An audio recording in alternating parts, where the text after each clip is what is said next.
All right, everybody, we are live with the Combatcast. It's the man they call Dave. It's Cheveruni. We got a lot to talk about today, so let's start off with that sponsor. Yeah, I would like to thank the sponsor, Game Up. They make a thirst-quenching adult beverage with a special blend of electrolytes. Comes in fruit punch, orange, lemon, lime, and grape. All right, guys, that's right, lemon, lime, and grape, and it's only 110 calories, low carbs, so enjoy yourself some Game Up and enjoy what we got coming up. November 30th, there's no UFC fight, so we're going to go back in time to what Dave and I used to do early on in this show, and we're going to review a classic fight, a boxing fight, in fact, Hagler versus Hearns. Very exciting boxing match, only 3 rounds, so you guys should check it out. I'm sure you can find it on YouTube or somewhere on the internet for sure. And then, I mean, I could use a good boxing fight after this past yeah, weekend. we'll get into that. But yeah, December 7th, UFC 310 will now be Pantoja versus Asakura, Ryzen champion that's coming in, immediate title fight. So we'll see how that goes. But we know a card where the flyweight is the headliner for a pay-per-view is probably not a great card, but we'll look at that December 7th. And December 14th, UFC Fight Night, Colby Covington versus Joaquin Buckley, a 10 p.m. card from Tampa. Colby Covington, when's the last time he was on a card that wasn't a pay-per-view? Right. Interesting fights going on here, in welterweight, middleweight. We're going to have some good fights coming up here. So, we'll see how it all plays out. Colby and Buckley.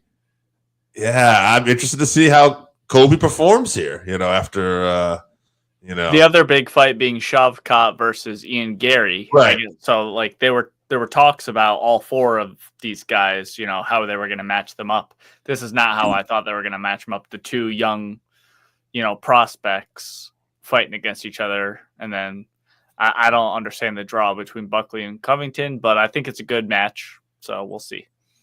No, and maybe it's time we just have some of that. Let's just have some good matchups and see what happens. So we didn't talk about this, but I'm gonna reverse the order here. Let's talk about this week's fight card coming up real quick because there's not a ton to talk about this card. Great main event, I believe, but let's talk about Jan versus Figueiredo, and we're going to talk about the main event and co-main event. That's this weekend. And is there any other fight you want to shout out on this card too? Yeah, the fight that I think should be the co-main event on this, but because it's in China, it's not, is Volkan Ozdemir versus Carlos Ulberg. That is a great light heavyweight matchup.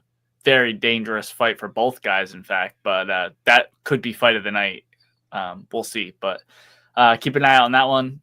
I looked at the prelims. You got to be a Chinese MMA fan to know any of those guys. I can't pronounce one guy's name on. I've never heard of any of them. So, again, I always say this. That doesn't mean it's not going to be a great card. It could be the best fight card of all time. Just because we don't know these guys yet doesn't mean we won't know them, going down the line. So, keep an eye out on those prelims. But let's get into this co-main event. Yan Xiaonan versus Tabitha Ricci. All right, Yan Xiaonan, who's coming off a title loss to the champ down there. Wei Li. Li. Wei Li Zhang. Wei Li Zhang. Yes. So, and that, she lost a tough decision fight, but she's 18-4-1. She's got 8 KOs, 1 sub, 9 decisions. She's 8-3 overall in the UFC. And Ricci, 11-2. Only 1 KO, 3 subs, 7 decisions, 6-2 in the UFC. She's won 2 in a row. Her last fight was a win over Andrew Hill, and she's won 6 out of her last 7. So Ricci's definitely got that momentum going into this fight. But I like Yan here, bit of a home game. She's had the tougher competition. But these fights are always kind of very even money. There's always people improving, and this is a tough division when it comes to that stuff. So, but I'll go Yan by decision. Yeah, tough matchup for Ricci. She has looked good in her last 3 fights. I know she's been working on her boxing. I believe her boyfriend is Callum Walsh, or no? Oh yeah. Is that? Oh man, now I can't. Now second guessing it, but her boyfriend, I believe it is Callum Wall. So he's an I established definitely know it's boxer. Callum. I know what you're Yeah. talking about. So Established boxer. So, you know, I assume they're It is. working on things together. Yeah. So that's good for Jan because she doesn't want to be taken down at all. And she is an excellent striker. So if they're both going to strike, I think I'm with you. I have to give Jan the advantage, especially because she'll have the hometown crowd in China. But I think, and she has a lot of finishes for this weight class too, but I think Ricci's very tough. So I'm going to pick Jan by decision. All right, Jan by decision. Main event. Yeah, we're moving on to another Jan. Petr Yes. Jan versus Davison Figueiredo. All right. Jan is 17-6, 7 KOs, 1 sub, 9 decision. This is important. He's never been finished. All right. He's one of the few guys he lost the title by DQ. He would go on to get a rematch, lose it by split decision to Sterling. He lost a split decision to O'Malley. The only guy who's ever really kind of defeated this guy soundly by decision is our current champ, Merab. Figueiredo, though, 24-3-1, 9 KOs, 9 subs, 6 decisions. He's won 4 out of his last 5. He's 3-0 since going to bantamweight, and he's a 2-time flyweight champ. I think this is about as tough a matchup for Figueiredo as he could get. That being said, I would say one thing that he's going to bring to the table with Jan here is really, really slick submission when they're on the ground. You know, I mean, Figueiredo's a great striker, but I think he's also really good off his back, and I could see him pulling off some chokes. I don't think that's going to happen, but it's a dangerous element that he presents. I'm going to go with Jan, and because of the way they like to fight, I'm going to go with Jan, 3rd round TKO, because I think they're going to be banging. Yeah, Petr had a rough patch of very tough stylistic matchups for him. You mentioned Aljo and Merab, very wrestling heavy attacks.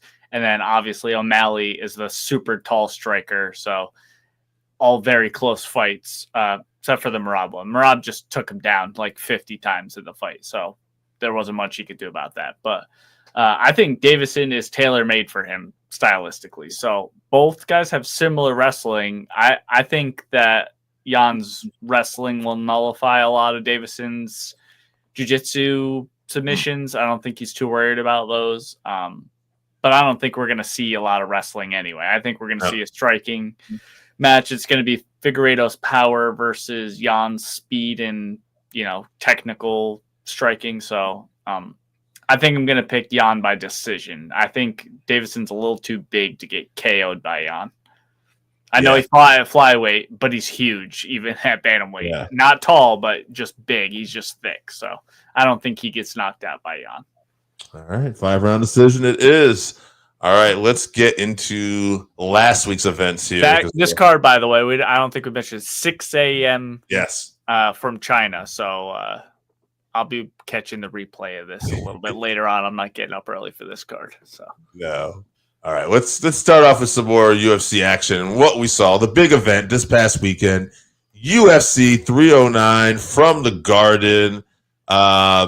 Pretty fun card overall. We'll talk about the main card here. Any other stuff you want to bring up? Chris Weidman, unfortunately. Yeah, Eric Anders had to pull out with like food poisoning or something from Chris Weidman's fight, which is unfortunate for him with MSG being a hometown fight for Chris Weidman. So he was upset about that. Obviously, it's a bummer. And then obviously shout out to Jim fucking Miller. Got that he jumped the gilly and got Damon Jackson. Damon Jackson, shout out to him too. He retired afterwards. Exciting career for sure. Jim Miller says he's going to keep going. He was upset about. Yeah, he's at 45 fights now. He wants to get to 50. He said that's it. After that, so shout out to Jim fucking Miller. Keep doing it, man. Keep doing it. Let's go. And then let's get into this card. Mauricio Rufy versus James Lintop. Rufy, all the hype was around him for this. We thought he'd finish it early. James came out just putting the pressure on. And obviously it didn't. I mean, I noticed the fight was short notice, so it was a catch weight. He missed the catch weight, most to, yeah. And when I looked at his record here too. It was one thing that was interesting was he had been finished a few other times in his career, I want to say, and you wouldn't note it. He got hit with such clean shots, and really should have been finished. I wonder if he's just in the wrong weight class because like he took some great shots here, but then again, it's not like they have a 160, 165 pound weight class, so. He's fighting a 55er at 166 or whatever they ended up fighting it. So, but Rufy just hit him with such clean shots that I really thought he should have been able to put him away. But nonetheless, great win for Rufy, who continues to move along here in the UFC. He had a call out of Benoit Saint Denis. That's a big step up, my man. But Benoit Saint Denis is coming off a loss, so I say, maybe award him with it. See what happens. This might be a little crazy. It'd be worst case scenario. A young kid comes up with a loss and he learns something. But it's a fascinating fight. That would test his grappling for sure as well. So, and also Rufy needs more cardio. He landed a lot. Yeah, he landed a lot of heavy shots. Lintop, legendary chin in that fight, at least. Like you were saying, he ate so many shots, but very impressive. But Rufy, he just needs more cardio. If he doesn't get the knockout in the first round, he's fading really, really quickly. So that's not a hard problem to solve. It's put in a lot of road work, but going forward, that's the number one problem. Also, I mean, that's all striking too. So we know that grappling drains cardio a lot faster, especially if you are a striker. So calling out Benoit Saint Denis, who's going to clinch you up against the cage and do a lot of grappling, might be tough on that cardio as well if you don't knock him out in the first round. So what you're asking for. He actually had not ever been TKO'd. He had been choked out. I was going back to look at it. He was TKO'd, but I had to go all the way back to an amateur fight. So, his chin has been nothing but solid, I guess, as far as his pro career goes. But nonetheless. Yeah, I hope they don't cut him because that's like 3 losses or whatever. But that was a fun fight. Yeah. Short notice. So I hope they don't cut the guy. No, fun fight. All right, moving on. Vivian Araujo versus Karine Silva. All right, Karine Silva. This was not a very memorable fight for me. This is probably the least memorable fight. Vivian Araujo, what I remember is basically she did enough to win the first 2 rounds, and I thought she faded in the third a little bit too, if I remember correctly. Do you remember? Silva looked terrible in the third round. Yeah. Oh, Silva looked terrible in the third round. Oh, okay. See, this is such a non-memorable fight for me. I really don't even have a lot to say about this one. I was just saying that I was looking at the rankings after this, and I thought maybe a fun fight for Vivian would be Jessica Andrade because they're right next to each other in the rankings. But, I mean, honestly, like as far as this card went, this was the least memorable fight for me.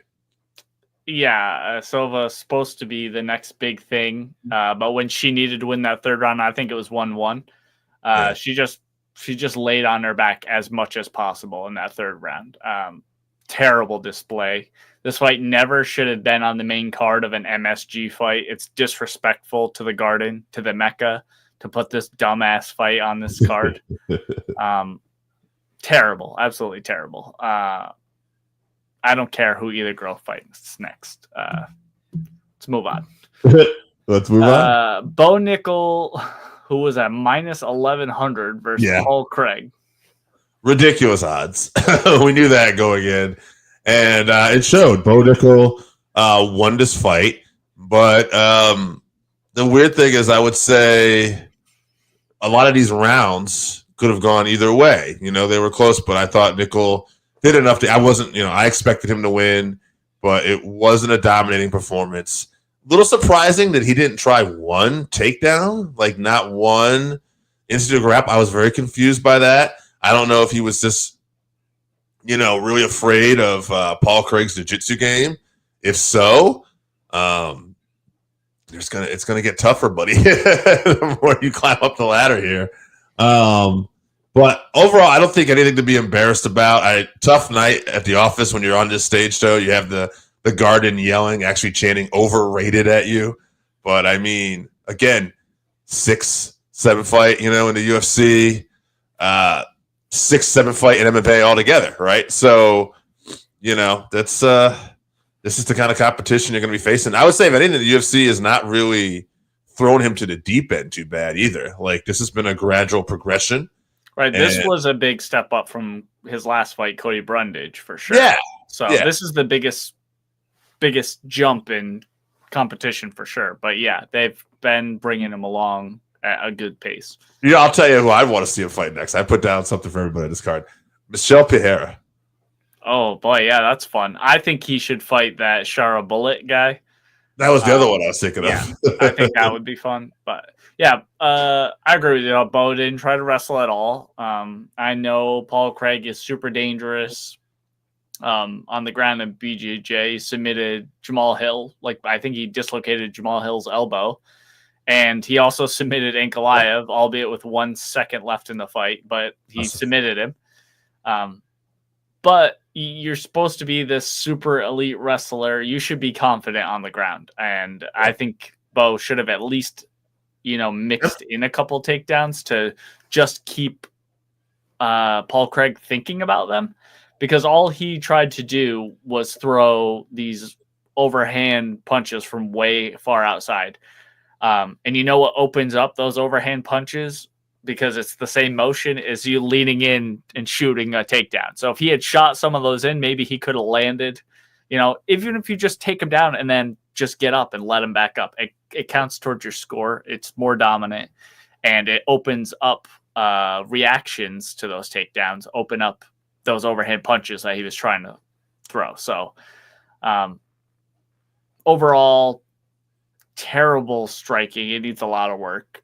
But I mean, like you were saying, this is like his 6th fight in the UFC or something. His striking's not going to be elite. So I do think I need to take a step back. I'm all on the Bo Nickel train for sure. I think he has potential to be champion, but he still has a lot to work on. This fight showed that. So I hope good learning experience. He made it to the end of a fight, so it's a full 15 minutes of cage time, which is invaluable. I don't know what he's going to do next. Obviously, the UFC I think they want to bring him along to be a champion, so I think we'll see a good matchup for him. But I'd like to see the Shara Bullet fight for sure. I think so. He's 7-0 now. I just want to double check that. So I think that you move him along, and you do put him in there with a guy who is a good striker, but maybe has a weakness with wrestling. You know what I mean? And that might be a more favorable matchup for him, where he could continue to get experience, continue to hopefully get a win and move up. And then we'll see where he goes after that fight, what he looks like. Yeah. I also don't want to put all of that on Bo Nickel. Like, right. Yeah, if I was Paul Craig, my best chance to win is on the ground too. I would have been pulling guard. He's pulled guard against many, many guys. He should have done this against Bo Nickel too. So just a little bit too much respect. Both guys are maybe the greatest at their one art in the octagon. Like, test your art, I think. But not that it was that bad of a fight, but it almost reminded me of Covington and Usman. Yeah, where they canceled each other out, but they just ended up going to war with each other with the striking. This is not a war. yeah, right. This is a much lower level of that. These two guys aren't at that level quite. So, yeah. All right, let's move on. Co-main event: Charles Oliveira versus Michael Chandler, number 2. Fun fight, but it got fighted tonight. Oliveira was just Mr. Excitement, but at the same time, convincing. There was really not any doubt in this fight that he was going to win until maybe the 5th round, where Chandler let it all hang out. Dangerous at one point, yeah. Yeah, when he was hitting him in the back of the head. Well, but he was in trouble at that point. He was in trouble, yeah. When he got down, and then the back of the head shot. So we're not. He was definitely in trouble after that. In the end, though, Oliveira was once again able to get Chandler's back, even in the close of the fight. And then Chandler, of course, being the entertaining fighter he is, he did what he could to try to be entertaining. He picked him up. Give him credit for his strength in the 5th round, everything like that. He picked him up twice drumped him out each time on his back. But at the end of the day, like, it wasn't going to make a difference. Oliveira did everything he could to win this fight, and he was just the better man. He was a better fighter, the better man that night. And I know he wants to get another fight with Islam Makhachev soon. And I don't know what's next. I think Armin's probably next. Yeah, I would say, I just want to throw this out in the universe. I don't know if we talked about it or not, but I would not be opposed to seeing a BMF title fight with Charles and Max. I just think, I know they're two of your favorites, but my God, would that be a fun striking fight potentially? Yeah, I don't want to see that fight. I don't like Mike. I don't like Max's chances on the ground against Charles Oliveira. That's different, right? Nobody's gotten Max in that kind of trouble though, like on the ground. Even but I don't know. I'm intrigued by it, but we'll see what happens. I wouldn't rule it out either. I mean, they're going to have to do something with Charles unless he's willing to wait, which he's probably willing to wait. I bet he's willing to wait. Yeah. Chandler looked super rusty. I mean, he wasn't in the cage for 2 years or whatever, and Oliveira looked crisp, but he also looked huge. We didn't talk about this when we watched the card, but I thought Oliveira looked really big. So I wonder if he has been putting on weight. We all know how strong Islam is. So maybe a good idea for Charles to put on more weight to get a little bit stronger in those grappling scenarios. That obviously he wants to be in the grappling scenarios, but that's where Islam is his best as well. So he looked huge, but Chandler always has that chance to land a big punch, and he did hurt Charles in the fifth, like we talked about. But he also needed a lot of suspect tactics to survive to that point.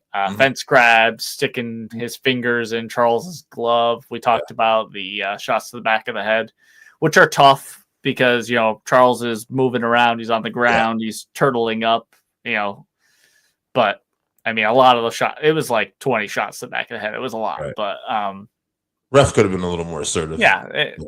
But also, it was... Who is it? Keith, what's his name? Peterson. Yeah, Keith Peterson, who Dominic Cruz has made a whole career out of giving him shit for intervening in fights. So, where do we want it? Where do we want it? So, I'm not too upset about it, but not a good look for Chandler. Obviously, doing a little bit of dirty stuff and getting dominated as well. But I think the biggest thing he did was survive with Charles on his back multiple times. He didn't get submitted. So I know that's not a great thing to say when you're trying to be world champion, but he's the best finisher in UFC history. So respect to him for that. Connor's a good fight for him next. I know that's who he called out. That will never happen. But Charles is hoping for Armin to beat Islam. Mm-hmm. He's probably going to get the next shot either way. I mean, Islam will get a rematch if Armin wins, but say Armin beats Islam twice. Charles went to a split decision with Armin, and he kind of got dominated by Islam. So he's hoping for Armin to win for sure. What about Chandler versus Holloway for the BMF title? Both coming off a loss. Sure. I mean, I don't know if you can call Chandler a BMF at this point. I know his fights are super exciting, but he has a bunch of losses in a row with one win over Tony Ferguson. So it's a tough sell. He's 38 years old. I don't want to insult the integrity of the prestigious BMF title, which is clearly not a made-up belt. Who should get a shot is Dan Hooker and Max. That should be the BMF. I mean, that would be a great fight. If we're really going by baddest motherfucker, Dan Hooker's got to be the guy to get a shot, I think. Dan Hooker would definitely be. And he's kind of waiting in the queue for who he should be fighting next to. And I'll throw one other name because he is 2-0 against Max, but I could see Max beating him too. Dustin Poirier. Yeah, if Dustin wants to do that. He wants to do that, yeah. We've seen it. I don't know if we saw that exact fight at lightweight already too, so it doesn't offer a lot. So I don't know if that would happen.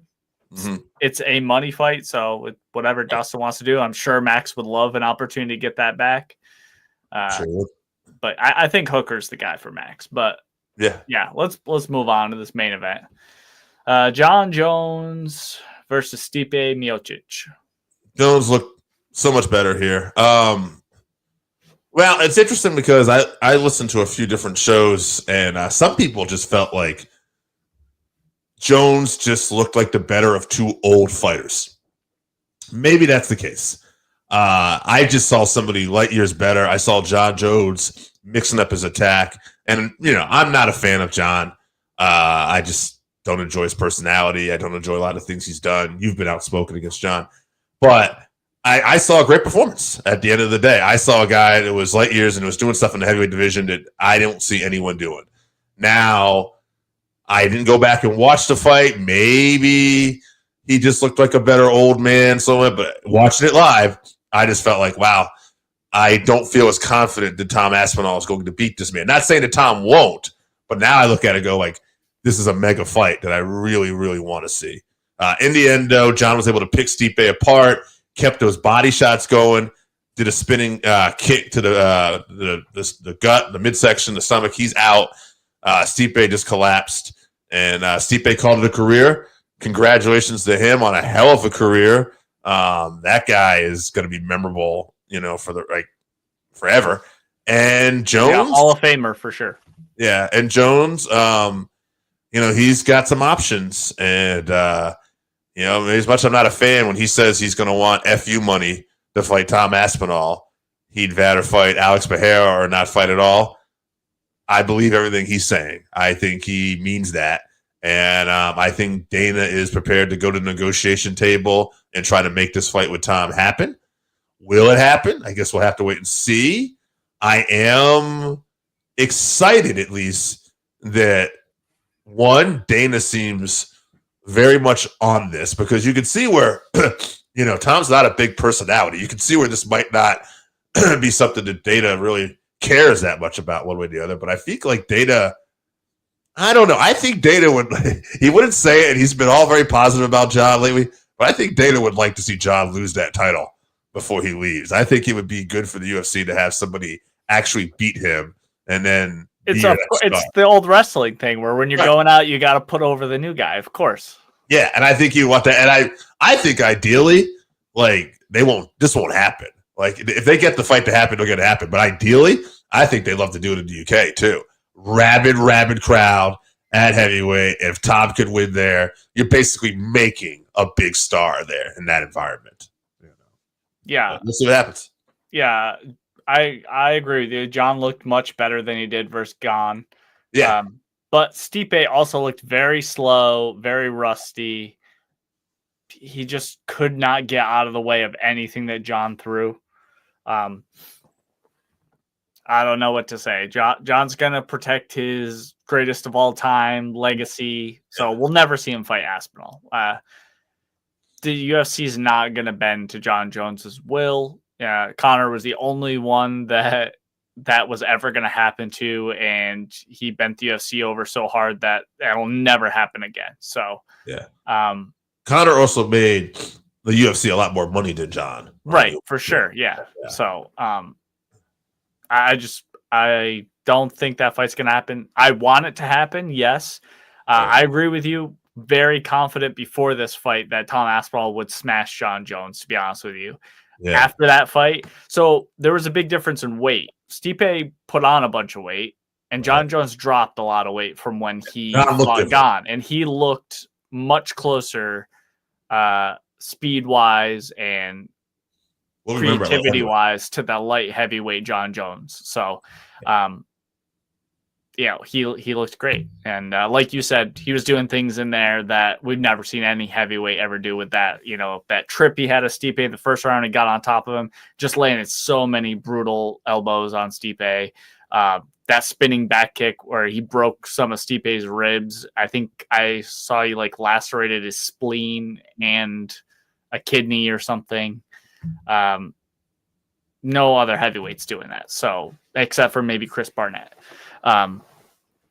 But yeah, John Jones is the greatest, but I don't think we're going to see him again. I just hope that he retires in the next week, and then we can go on with our lives and the division, and we never hear from him again. I don't think that'll happen, but wishful thinking. I will say before we get out of this, That would be the fastest heavyweight fight I've ever seen. If John Jones and Tom Aspinall do fight, and they're both around that same weight, like you're going to see things in a heavyweight fight. Oh yeah, yeah.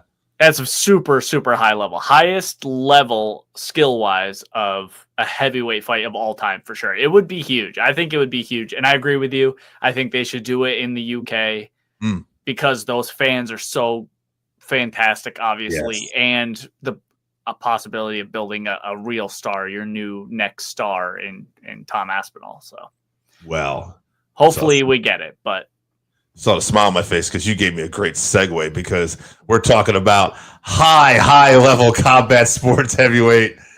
So let's talk about the opposite. Jake Paul versus Mike Tyson. And it was a spectacle. Chevy, you called this one about as good as you could call it. You said Jake Paul would Mike might be dangerous in that first round. Then Jake Paul is going to probably coast, and he probably won't want to hurt Mike. And we'll go to a boring decision. Man, I'll tell you this. So I wasn't feeling too well that day, and I was out doing some family business. I got home a little late, and so I'm watching SmackDown. I'm watching some wrestling because I'm like, all right, I'll have Netflix on in the background. I'll see how the card's going. And it's going slower than I expected. So I'm like, okay. I was like, I don't think I'm going to stay up for all this, because it was like 10 o'clock. And the co-main event wasn't even on yet. And I was like, all right, we're not doing this right now. And so I hid my alerts in our group chat and other group chat that I had that was talking about it. Because I'm like, I don't want to get spoiled. I want to watch it. And because of the sheer steam this thing picked up, because it got so big, I got another text from a random person who doesn't watch, Boxer MMA. And they just said, all it said was, that was a bullshit fight. And so I woke up and I was like, all right, whatever. I'm going to watch this now. And I watched it, and I was like, oh, man, this is exactly what Chevy said. Because I was thinking when he said that, it was going to be some weird knockout or something goofy was going to happen. And I'm like, oh, no, it's just going to be boring. So it wasn't obviously a great fight. I'll let you kind of talk about the fight. I will just ask, I'll just say this, too, because we're going to talk about the event as a whole. The co-main event with the ladies, Katie Taylor, Serrano. Holy cow, I watched that yesterday before we recorded this. Amazing fight. Just the speed and the fact that they're 2-minute rounds for the ladies, which I think Morrow brought up. I know they would like to do 3-minute rounds, but he said, man, the argument is look how exciting the action is here with these ladies. That being said, too, I know I heard conflicting reports. I'll be honest, I wasn't studying it, but I felt like Serrano won the fight from what I saw. I'm curious what you think. And also, the yelling at Katie Taylor for the headbutt, I thought the initial headbutt that I saw looked accidental, but she clearly was leaning in with her head a lot, which I think that was some of the other concerned and what they weren't happy about. So I guess overall, Chevy, your opinion on the thoughts on the whole card and the co-main event, main event, and anything else. And also, do you think this event, because it was so big, actually hurt Jake Paul's momentum? No, I don't think it hurts his momentum because people are dumb. I don't know where he goes next, though. Right. I don't know who he fights after this, is the only thing. So I'm sure he'll figure out somebody. You just keep fighting retired people, and people keep retiring, so he'll have people to fight. So I'm not worried about that. As far as the production, a lot of technical issues, audio wise. This fight happened in Texas? In Texas at the Dallas Cowboys Stadium, owned by Jerry Jones. Jerry Jones was on the broadcast talking about how great it was that Netflix was doing a streaming a live event. And as he's talking about that, his audio cuts out on the broadcast. So that happened multiple times, obviously issues with that. And then the event was so big, it had so many people watching it. Yeah. I guess they said 60 million viewers or whatever. that Netflix servers just could not keep up. I kept having to flip between my phone, my computer, and my Xbox, switching between Netflix to try to get streams because it would just buffer up to like 99%, and then nothing would come up for 5 or 10 minutes. So I missed large parts of the earlier fights, including the co-main, the Amanda Serrano and Katie Taylor. I did see parts of it, a lot of it, but I missed a lot of it as well. So I didn't see the headbutt that caused the big cut. I missed that part that on Amanda, where Katie had a point deducted apparently. So, yeah. But I did see what I did see, and then I saw stats afterwards. Amanda had 100 punches more landed. Mm-hmm. And Katie had a point deduction for that headbutt, and Katie still won a decision. So I didn't watch the entire fight, so I can't say it was a robbery, but it certainly seems suspect for sure. That's boxing, so I'm not surprised. Yeah. But the fight was great. 2 great fights out of these women. Let's see a third one, for sure. Respect to Jake Paul for pushing women's boxing too, because the first fight happened on was supposed to be a Jake Paul card as well. So he's the reason that all this is happening. So respect him, credit where it's due. Well, we've gone a long time. I'm going to give one more thing before we get out of here, though, just because it's just a theory. I just want to put it out in the universe. I think the next step for Jake Paul is going to be he is going to fight a legit boxer. However, I think he's going to be looked to fighting smaller boxers. I have this feeling that I see people like Ryan Garcia upset. Gervonta Davis. And I'm like, he might try to do something where he could bully. The only thing, though, that I think would put the kibosh on that possibly is there's such a weight discrepancy, getting it sanctioned and at a weight because commissions Davis Garcia. David, get to do it. Also, these guys like Davis and Garcia, like, they're shrewd. But boxing is not, and like these are shrewd camps, and they will make you come down a lot in weight. And I don't know if Paul would want to do that, but I could see it being an option if he thinks, oh, here's a guy with some steam over here who's much smaller. He's a real fighter, and they'll try to work that angle. I'm not sure to what level, but I could see that possibly being the next step here. Yeah, for sure. I think that's a possibility for sure, because like I said, I don't know where he goes from here with fighting old guys. That's the thing, yeah. Yeah. The Tyson fight, though, I'm glad Tyson got paid. Jake carried him, really. Honestly, he carried him after the first 2 rounds. Tyson's legs were basically gone. His head movement was good. He still had good, like, peekaboo head movement. But he just could not catch Jake and could really generate a lot of power and everything. So I'm glad that Jake didn't, knock him out, and we didn't have to see Mike Tyson get hurt, and he got paid. So respect to him and respect to the Tyson legend. So absolutely. All right. Let's just tell people what we got coming up in the next couple of weeks again. All right. Next week, November 30th, we will be reviewing the classic boxing match of Hagler versus Hearns. And then December 7th, UFC 310, Pantoja versus Asakura from Vegas. And then December 14th, UFC Fight Night, Colby Covington versus Joaquin Buckley, 10 p.m. Tampa card. Good welterweight matchup.